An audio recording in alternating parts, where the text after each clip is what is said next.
the Cincinnati Bengals are in an interesting spot because although they were just in the Super Bowl after winning 4 games the season beforehand, and they got a young quarterback, they're building an indoor facility. Hey, here we go. Here we go. They got a young crew that's ready to go and very marketable. And I think we have all become fans of the Cincinnati Bengals and their fan base. Very, very passionate, very loyal. A lot of drunks and also, good Rust Belt community over here in Cincinnati. Of course. With that being said, stats say Joe Burrow ain't ever making it back to the fucking Super Bowl, dude.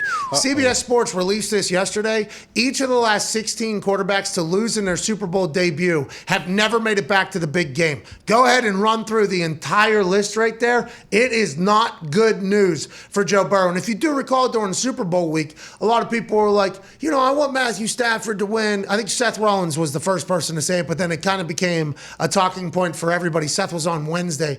I want Matthew Stafford to win, because he's kind of the older guard. Joe Burrow will win another one. And I remember immediately saying, oh yeah, fucking easy. Just win another Super Bowl. The Patriots have completely conflicted people's views on how difficult it is to make it to the Super Bowl and win a Super Bowl. Joey Burrow, if he makes it back, which by the way, I believe he can. I absolutely love Joe Burrow. I think he'll get back and win the goddamn Super Bowl. But it is a tough thing to do apparently. And that's why the parity of the NFL is normally talked about so much, even though only a couple different people win on a regular basis. Well, this is maybe something that Joe can use just to add another little chip to his shoulder.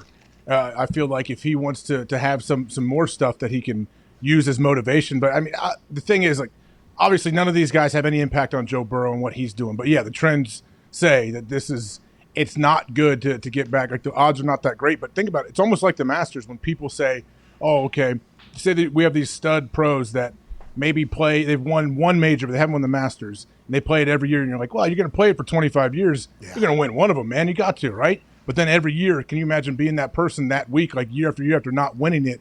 Like, wow, I got to put together 4 perfect days to win this thing, and I have new competitors coming up every single year that are bigger, better, hit the ball farther. Like, it's that hard. In the Masters, not so much as it is in the NFL, but like health reigns in on all it. Like huge star health, players. Which luck is involved, but you have so many moving parts of the football team. Like golf, it's you. If you figure yourself out, hopefully, But I think you're right, though, with luck, though. Like getting lucky at who gets hurt is a massive part of an NFL season. You lose, everybody's going to get hurt. But if you lose, you're going to lose a couple guys every single season. But if it's one of your 5-star guys, BA used to say, hey, this is a 5-star. Our 5 stars got to beat their fucking 5 stars. Hey, our 5 stars are going to cancel out their 5 stars. Y'all other motherfuckers need to win this game, basically, is how BA used to actually speak. But it's real. Like if you lose a couple of your 5-star guys, the guys that are eating up a lot of your salary cap, the guys that are the leaders, the guys that are supposed to be doing their thing, that drastically affects your team. Where other people get injuries, and it's like a big name, but you still got your guys. Like that can.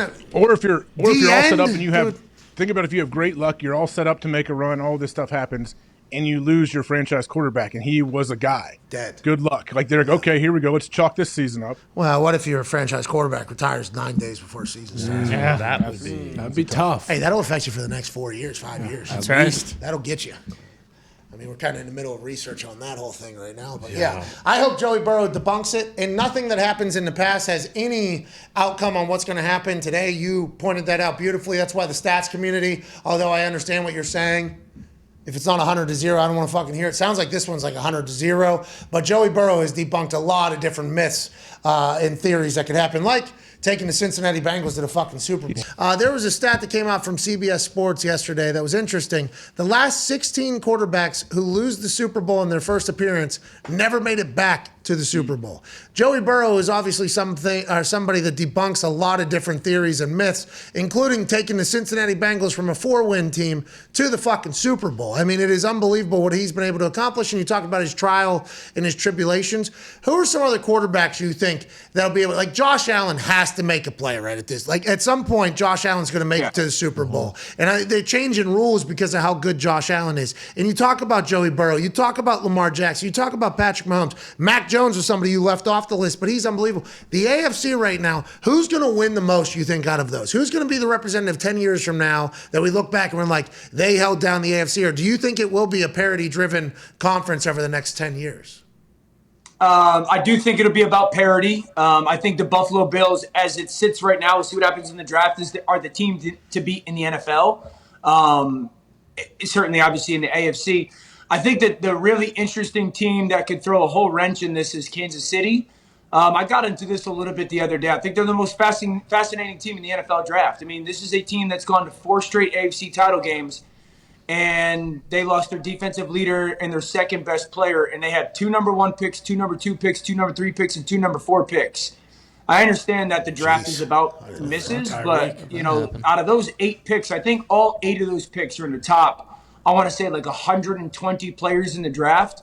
I mean, if they get 5 really good players, they're the team to beat for the next half dozen years because they got the best coach, the best offensive line, and the best quarterback.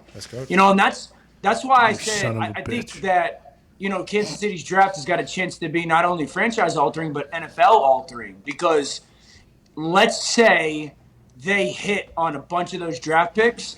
That is now going to be the formula for organizations. All right, we got a young superstar quarterback. Let's pay him a bunch of money. And then we got to find our one piece that we feel we can flip for a bunch of picks to rebuild our roster.